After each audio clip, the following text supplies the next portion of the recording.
লাহৰীঘাটত শিক্ষাগুৰুৰ নিৰ্লজ্জ কাণ্ড। যুৱতীক অশ্লীল প্ৰস্তাৱ মাদ্ৰাছা শিক্ষক কমৰুলৰ।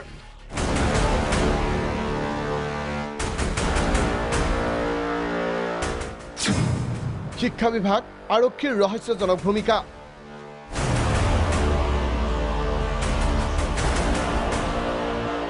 এফালে ৰাজনীতি, আনফালে গুণ্ডাগিৰি।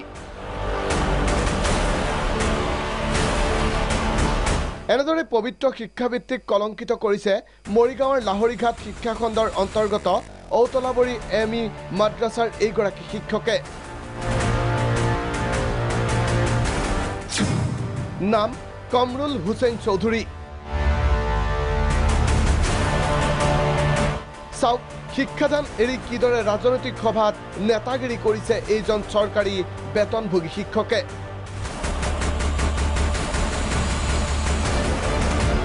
ক্ষমতাই মূৰত ধৰা কমৰুল এতিয়া নিজেই হৈ পৰিছে থানা, আদালত সকলো।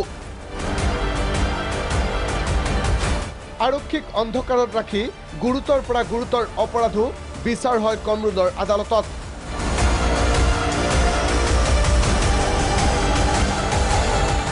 এনে বিচাৰৰ অন্তত স্বয়ম্ভূ বিচাৰপতি কমৰুলে নিৰ্দেশ দিয়ে বৃহৎ জৰিমনাৰ।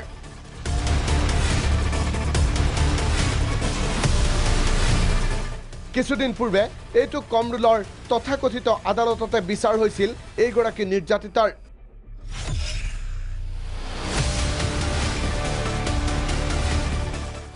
কমৰুলক এই কাৰ্যত সংগ দিছিল ঔতলাবৰী গাঁও পঞ্চায়তৰ সভাপতি গুলজাৰ হুছেইন আৰু আক্কাছ আলীয়ে।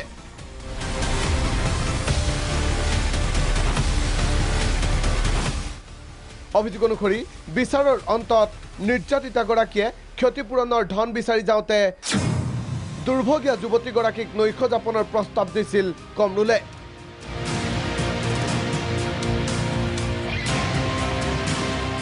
কিন্তু যুৱতীগৰাকী এনে প্ৰস্তাৱত অসন্মত হোৱাৰ বাবেই জৰিমনাৰ ধন দিবলৈ অমান্তি হয় এইগৰাকী কলংকিত শিক্ষাগুৰু।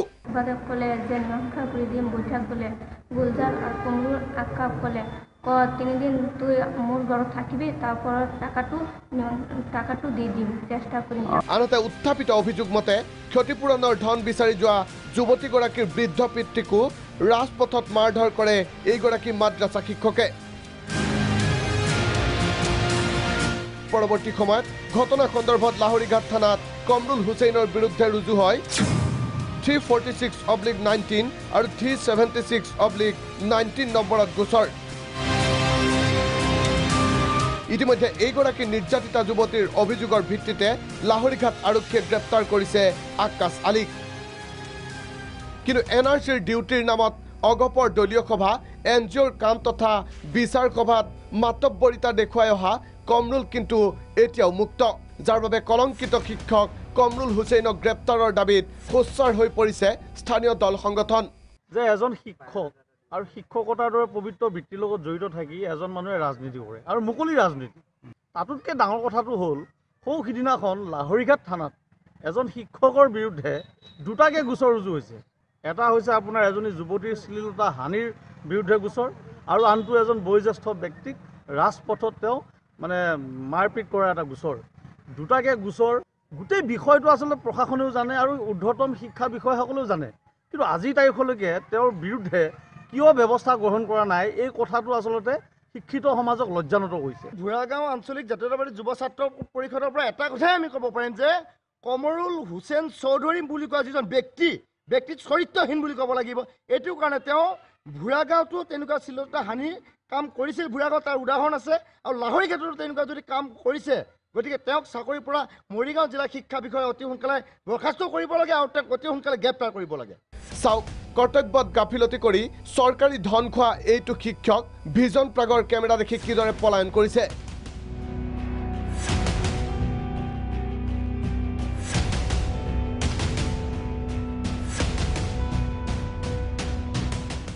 কিন্তু কমৰুলৰ এনে কৰ্মকাণ্ড নেদেখে মৰিগাঁও শিক্ষা বিভাগৰ লগতে আৰক্ষীয়ে,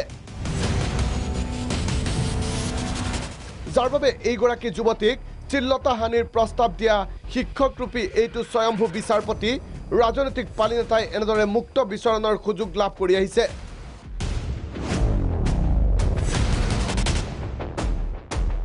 ৰাইজৰ দাবী শীঘ্ৰেই শাস্তি দিয়ক কমৰুল হুছেইন চৌধুৰীক।